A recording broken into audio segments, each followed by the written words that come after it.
Morning, good evening, good afternoon, नमस्कार, Ram Ram. Welcome to Brainypedia skill.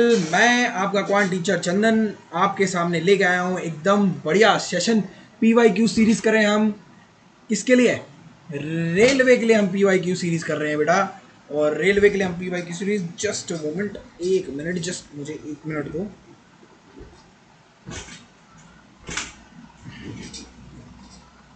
तो हम कर रहे हैं रेलवे के लिए PYQ सीरीज। और PYQ सीरीज में क्या देखने को मिलता है, हम बेस्ट से बेस्ट क्वेश्चन लेके आते हैं आपके लिए एकदम धमाकेदार क्वेश्चंस लेके आते हैं, जहां पे आप प्रैक्टिस कर सकते हो डिफरेंट डिफरेंट टॉपिक्स के क्वेश्चंस को। एकदम टाइप वाइज भी लेके आता हूँ, अलग अलग टाइप के क्वेश्चंस भी लेके आता हूँ, DI भी लेके आता हूँ, स्टेट्स भी लेके आता हूँ। उसके अंदर अंदर सिंप्लीफिकेशन भी आता है, ट्रिग्नोमेट्री भी आता है, टाइम एंड वर्क आता है, टाइम एंड डिस्टेंस आता है, प्रॉफिट एंड लॉस आता है, डिस्काउंट आता है, रेशियो एंड प्रोपोर्शन आता है, एवरेज आता है। कितने सारे टॉपिक की क्वेश्चन एक ही वीडियो में लेके आता हूँ, ताकि आपकी प्रैक्टिस जोरों शोरों से अच्छी तरह चलती रहे।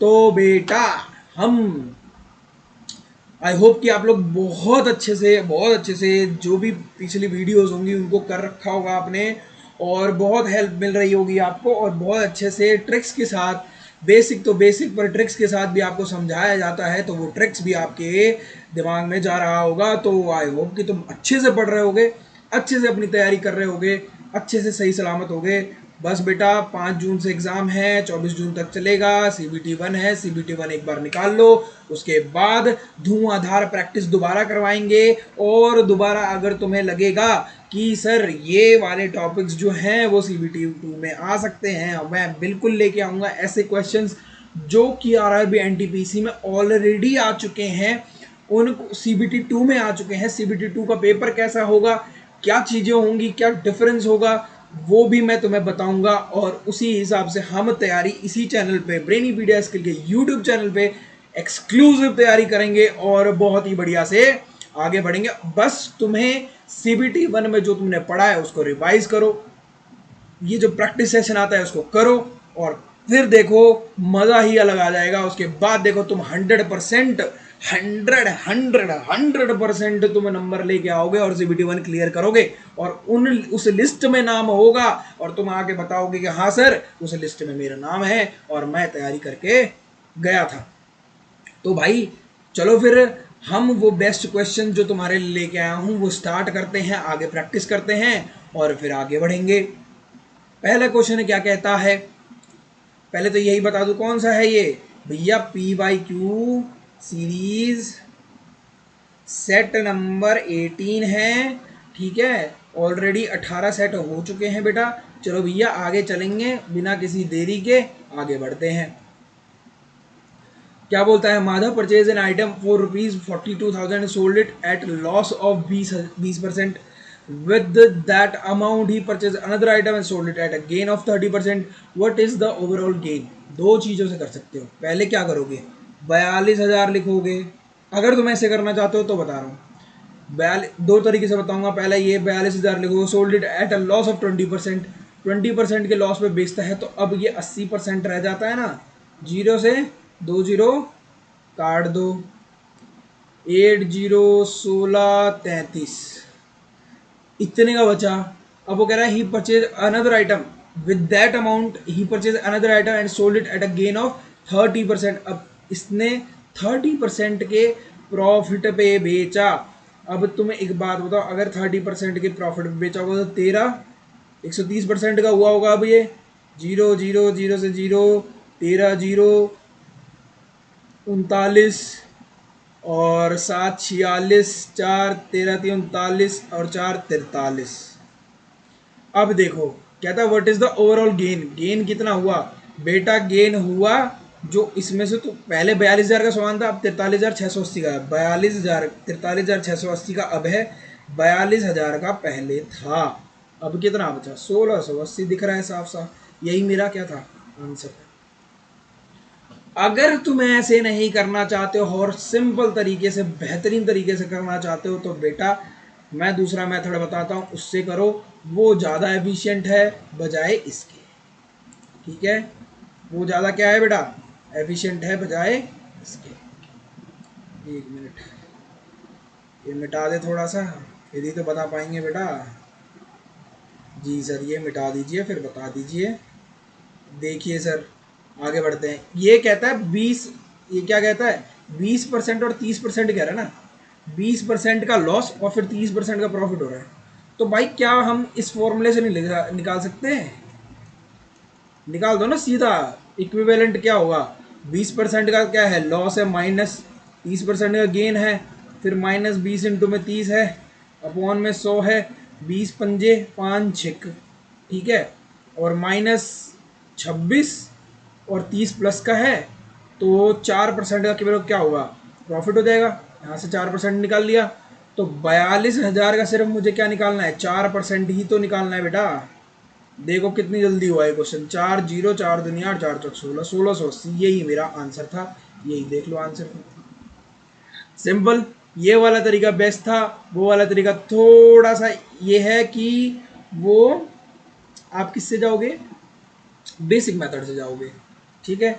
अब देखो अगला क्वेश्चन कहता है 7 years ago, ठीक है भैया, 7 years ago Prachi was 4 times, Prachi है 4 times as old as her daughter, ठीक है जी। At at that time 4 years from now, अब ये यहाँ पे कोई प्रेजेंट है और 4 years फ्रॉम नाउ हो गया, 4 years from now Prachi will be 2.5, Prachi will be 2.5 as old as daughter, 2 दूनी 4 1 5, मतलब प्राची जो है वो 5/2 डॉटर के, तो मतलब प्राची और डॉटर जो है 5:2 हो जाएंगे, 5:2 हो गए, ठीक है। Would then be find the sum of the present ages, अब प्रेजेंट एज निकालनी है प्राची एंड हर डॉटर, ठीक है। अब देखो बेटा 4 से बढ़ के 5 हो रहा है, यहाँ पे एक का बढ़ावा, यहाँ का भी क्या हो रहा है 1 से 2 हो रहा है, एक इसमें भी एक ही बढ़ रहा है, इसमें भी एक ही बढ़ रहा है, मतलब अब हम ईयर निकाल लेंगे एक के इक्विवेलेंट कितने ईयर हो रहे हैं, 7 से बढ़ के 7 यहाँ पे साल हो रहे हैं और प्रेजेंट में फिर 4 और, तो 11 साल हो रहे हैं, एक का इक्विवेलेंट 11 साल, 11 ईयर्स के बराबर। बस तो फिर 11 चौक 44 और 11 एकम 11, अब इसमें तुम 7 प्लस कर दो, इसमें भी 7 प्लस कर दो, प्रेजेंट एज आ जाएगी, क्योंकि 7 साल पहले का था, अब 7 साल बाद का हम निकालेंगे प्रेजेंट एज का, तो 44 और 7 कितना होता है 51। और भैया 11 में जब तुम 7 में जब 11 था ना, 11 में सब जब 7 प्लस करोगे तो ये कितना आ जाएगा, ये आ जाएगा भैया 18। ये 51 और 18 क्या है, हमारी जो प्रेजेंट की एज है। अब इसको ही तुम्हें क्या करना है, प्रेजेंट एज को ही सम करना है, सम ऑफ द प्रेजेंट एजेस। 51 और 18 को जब तुम प्लस करोगे, 8 1 9 5 1 6, 69 हमारा आंसर था, यही हम लेके आ। हमें कोई एक्स वाई जेड करने की जरूरत है ही नहीं, ना लेट करने की जरूरत है, वो जो बेसिक मेथड करते हैं वो करने की जरूरत नहीं है। ये सिंपल सा तरीका है भैया, 7 साल पहले फिर बाद 4 साल बाद में, रेशियो ये है, अगर ये एक रेशियो बराबर नहीं होता तो इनका डिफरेंस लेके हम क्या कर देते, मल्टीप्लाई कर देते, डिफरेंस बराबर हो जाता। फिर देखते हैं कि ईयर्स कितना इक्विवेलेंट हो रहा है, इसका डिफरेंस एक था, इसका भी डिफरेंस एक था, 1:2 का, 1 से 2 हो रहा है, 4 से 5 हो रहा है, एक एक, तो मतलब 7 और 4 11 साल, एक का इक्विवेलेंट 11 साल, 11 चौक 44, 11 एकम 11, फिर हम 7 ऐड कर देंगे 51, 7 ऐड कर देंगे 18, प्रेजेंट एज 51 और 18 आ गई, 51 18 को प्लस करेंगे, सम करेंगे 69 होता है, यही हमारा आंसर है। आगे चलते हैं अगले क्वेश्चन पे।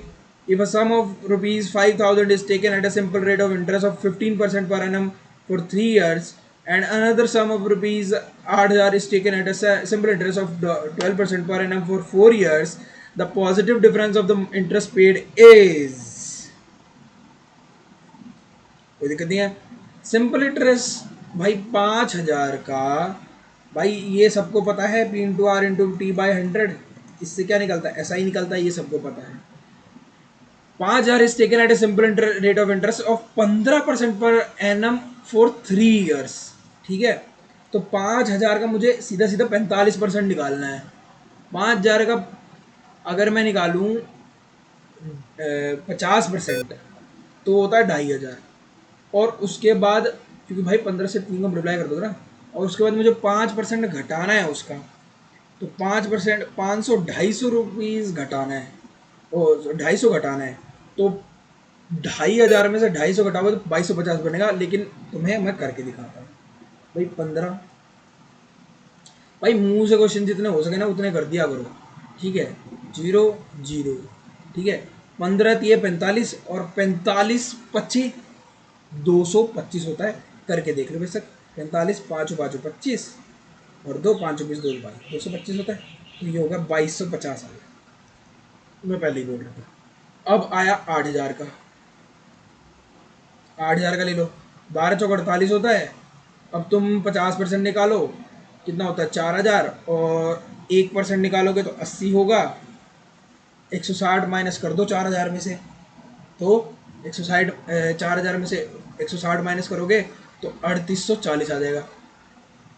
और तब भी हम करके देखते हैं, तुम्हारे लिए कर रहा हूँ भाई, तुम लोग को फिर दिक्कत होगी कह रहे हो। कैलकुलेशन मुंह से ही कर देते हैं, कैलकुलेशन में इतनी टाइम नहीं लगाते, ठीक है। अब देखो ऐसा करेंगे जो सिंपल हो जाए। 4 चौक 16, देखो 8 चौक 32, है ना। 32 और 12 से 12 तीन बाद, देखो 32 को 12 से करना है। 12 3 24 2, 12 3 36 37 38, और 0 1 था 40, 3840 में बोल रहा था, 3840। अब इसका क्या करना है मेरे को, difference, positive difference of the interest paid is 3840 में 2250 अगर मैं घटाऊंगा तो 0 का 0, और 14 में से 5 गया तो 9, और फिर ये 6 में से 2, 7 में से 2 गया 5, 3 में से 2 गया 1590, 1590 यहाँ आंसर था, यही मेरा भी आंसर है। कोई दिक्कत परेशानी, कहीं कोई प्रॉब्लम नहीं आ रही होगी भाई? कैसे आ जाएगी मुझे ये बता दो ना, कैसे आ जाएगी? नहीं आने देंगे, कोई दिक्कत परेशानी नहीं आने देंगे। एकदम बेहतरीन तरीके से क्वेश्चंस करवा रहे हैं और बेहतरीन तरीके से ही करवाएंगे। Let C be a circle with centre O and P be an external point to C. एक भैया हमारे सर्कल हैं, ठीक है भैया, ठीक है, और एक एक्सटर्नल पॉइंट पी ले लो, ठीक है। Let P A and P B two tangents to C with A and B the points of tangency. लो भैया टेंजेंसी के पॉइंट बना देना। अरे टच हो गया, हाँ ये हो गई टच, ठीक है। ये ए बना दिया, ये बी बना दिया। If P and P B are incline to each other at angle of 60 degree, ये कोई सेंटर है यहाँ पे, ये भाई साहब इंक्लाइन हो रखे हैं। ये कितना है 60 डिग्री, कितना है 60 डिग्री। फिर क्या पूछा, if P and P B are incline to each other at 60 degree find the P angle P O A. P ये ओ है, P O A, simple simple दिख रहा है भाई।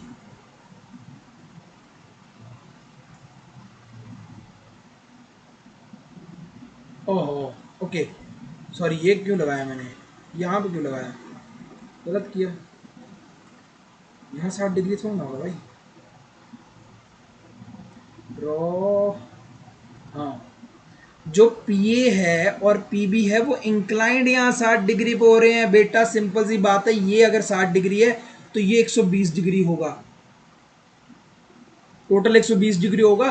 और ये जो है इन दोनों को, क्योंकि देखो ये कॉन्ग्रुएंट प्रूव हो जाएंगी, ये क्या हो जाएंगी, सिमिलर कॉन्ग्रुएंट प्रूव हो जाएंगी। और अगर कॉन्ग्रुएंट प्रूव हो जाएंगी तो ये जो एंगल होगा कैसे होंगी भाई, ये रेडियस है, ये रेडियस है, ये 90 डिग्री है, ये 90 डिग्री है, हो गया। और ये साइड दोनों की सेम है, तो साइड एंगल साइड से क्या हो गई, साइड एंगल साइड से क्या हो गई, प्रूव हो गई, ठीक है, ठीक है। साइड एंगल साइड से प्रूव हो गई। अब ये जो है ना इसका आधा होगा, सिंपल, ये 60 है, ये 120 है, तो ये कितना हो जाएगा, ये 60 हो जाएगा और ये भी 60 हो जाएगा। सिंपल है, इसमें कुछ करना ही नहीं था, ये तो देखते ही मारना था, ठीक है। Concept use 10th class. चलो भाई ये वाला क्वेश्चन करता है। The average temperature of city for the first 16 days of January is 22 degree Celsius and the average temperature for the last 16 days of the same month is 26 degree Celsius. If the average temperature for the entire month is 24 degree Celsius, what is the temperature on the 16th day. देखो 16 और plus 16 32 हो रहे हैं, इसमें क्या हो रहे हैं, 32 हो रहे हैं। एक मिनट, है ना।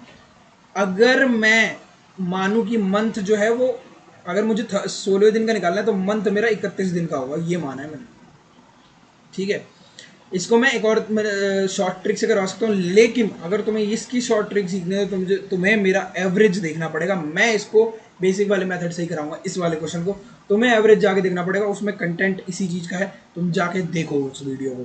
ठीक है, इसमें बेसिक मेथड वही है कि भाई 16 का तुम 22 मान रहे हो, 22 डिग्री सेल्सियस को 16 से करो, 16 दूनी 32, 3 16 दूनी 32, 33 34 35, 352, और 26 को भी 16 से करो, 16 से 96 9, 16 दूनी 32 और 41 416। ठीक है, इनको प्लस कर लेना, और ये temperature for the entire month 24 degree Celsius, इसका मतलब 24 इंटू में 31 होगा। ठीक है, इसको ऐसे भी कर सकते हो, 24 इंटू में 30 कर लो, 24 दिया 72 होता है, 72 720 में 24 और प्लस कर लो, 4 और 4 और 7 744। अब इसको प्लस कर लो, 416 को 6 7 8 5 1 6 4 3 7 768, 768 में 744 घटाओ, तुम्हें 16वें दिन का टेम्परेचर मिल जाएगा। 8 में से 4 गया 4, 6 में से 4 गया 2, 24 डिग्री हमारा क्या था आंसर, 24 डिग्री ही 16वां डे होगा। Simple, 16th day. समझ में आया? अरे समझ में आया कि नहीं? देखो, बेसिक मेथड से भी बहुत जल्दी हुआ सवाल, बस तुम्हें कैलकुलेशन आनी चाहिए, बस तुम्हारी टेबल अच्छी होनी चाहिए कि तुम्हें 16 की टेबल याद है, 13 की टेबल याद है, 24 की टेबल याद है, 24 दिया कितना होता है। ठीक है, 16 96, 16 दूनी 32, 16, समझ रहे हो? तुम्हें याद होनी चाहिए टेबल, मुंह पे होनी चाहिए, मुंह पे, कि बस मुंह पे ही आ जाए और तुम बोल दो, वो वाला काम होना चाहिए। ऐसा काम नहीं होना चाहिए कि पता टेबल ही याद नहीं है यार, मल्टीप्लाई करके देख रहे हो, तो भाई फिर बेसिक भी, बेसिक क्या ट्रिक वाली भी नहीं होगी यार। समझ रहे हो? बात पल्ले पड़ रही है कि नहीं पड़ रही, ये बताओ। ठीक है, at present A is thrice as old as B, C is 5 years elder. चलो ठीक है, ए इज थ्राइज बोला है ना बी से, ठीक है, 5 ईयर्स, सी जो है वो 5 ईयर एल्डर देन बी है, द सम ऑफ एज, तो भाई इसको एक्स मान लो, अब यहाँ एक्स मान लेते हैं, और सी जो है ना एक्स प्लस 5 है। ठीक है, the sum of the ages of A B and C is 75, A plus B plus C जो है वो 75 ईयर्स है। ठीक है, तो ये कितना है, 3x plus x plus x plus 5 plus 75, 3 4 5 x 70, 5 इधर जाएगा तो 70 हो जाएगा, 5 14 एक्स आ गया 14। तो भाई अगर 14 थी 42, 14 एकम 14 और 14 5 19। अब ये बताओ किसका पूछा उसने, the ratio of the age of B 5 years ago to the age of A 3 years now. तो भाई 5 ईयर्स अगो, तो इसमें से 11 आ जाएगा, 11 आ जाएगा।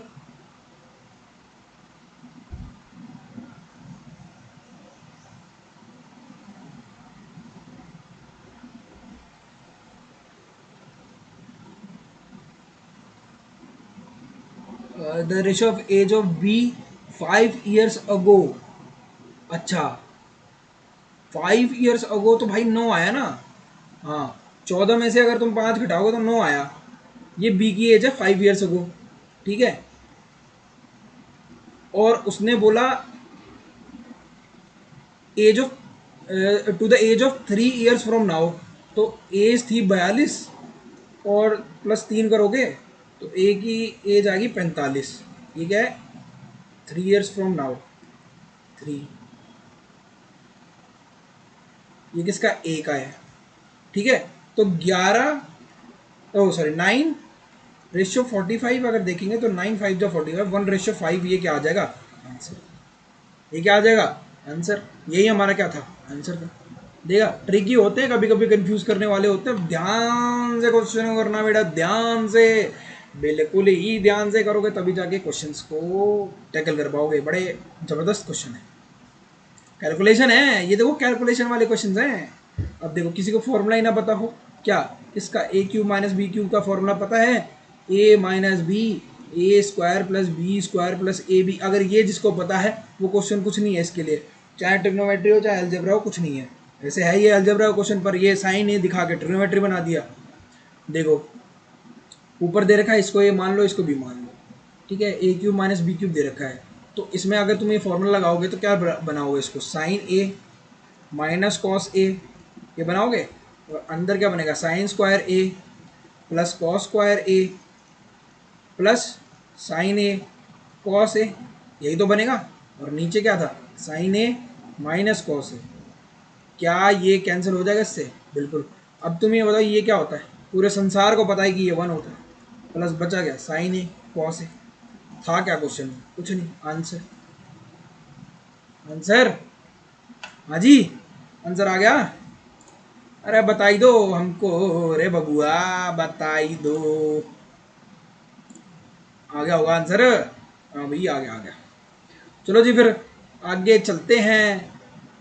Right angle isosceles triangle has an area of 50 square. अरे भाई ये राइट एंगल ट्राइंगल और आइसोसेलेस भी दे दिए, ये और ये साइड बराबर हैं, और इसी से हम क्या निकालते हैं, एरिया निकालते हैं। तो ये ए स्क्वायर, ये मान लिया, ये मान लिया, और ये कितना दे रखा 50, ठीक है। अगर ए स्क्वायर है 50 दूनी 100, और ए यहाँ से आ गया 10। इट्स हाइपोटेन्यूज पूछा है 10 और 10, 10 का square 100 plus 100 equal to H square, ठीक है। ये हो जाएगा 200 इक्वल टू एच स्क्वायर। ये आ जाएगा क्या 2 अंडर रूट में और 10। तो h की वैल्यू आ गई है, h की वैल्यू आ गई क्या 10√2। सिंपल आंसर भी यही था। आंसर, क्या बात है सर, क्या बात है। क्वेश्चन को तो धुएं में उड़ा रहे हो सर, मजा सा आ गया सर, मजा सा आ गया। इससे कैसे उड़ा रहे हो सर, मजा सा आ गया, कोई दिक्कत परेशानी नहीं हो रही है सर, मजे में कर रहे हैं क्वेश्चन और मजे ही मजे आ रहे हैं, क्यों, ठीक है। अब क्या बोलता है, ये कहता है what is the volume of the cylinder if the radius of the cylinder is 8 centimetre and the height is 14 centimetre. What is the volume of cylinder if the radius of the cylinder is 8 centimetre and the height is 14 centimetre, ठीक है। Volume निकालना है, सबको पता है, पूरी दुनिया को पता है कि वॉल्यूम ऑफ सिलेंडर क्या होता है बेटा, भाई पाई आर स्क्वायर एच होता है। क्या होता है, पाई आर स्क्वायर एच, ठीक है। 22/7, आर स्क्वायर क्या होता है बेटा, आर स्क्वायर दे रखा है हमारा 8 इंटू में 8, और हाइट कितनी दे रखी है 14, 7 दूनी 14, ठीक है। और कर लो। अब देखो कैलकुलेशन हमेशा तोड़े करनी होती है, 2 इंटू में 11 इंटू में 8 इंटू में 8 इंटू में 2। अब देखो क्या करोगे, 64 दूनी 128, 128 दूनी 256 इंटू में 11 है। मैंने बताया था अगर मल्टीप्लाई करोगे तो कुछ नहीं करना, 256 को आगे पीछे लिख दो, 6 6 5 11, 5 6 7 8, तो 2816 आंसर यही था। देखो कंफ्यूजिंग नहीं बनाना, जितना तोड़ोगे उतना ही पाओगे। तोड़ना है और कैलकुलेशन करना है, समझ गए। तो मेरी बात समझ में आनी चाहिए, बस मेरा ध्येय यही है, समझाने का उद्देश्य यही है कि तुम्हें समझ में आए और तुम अच्छे से एग्जाम की तैयारी करो। A person earns 16,000 per month and spends 80% of his income and saves the remaining amount, ठीक है। If his income increases by 20% and expenditure bye 10%, find the percentage of increase in savings.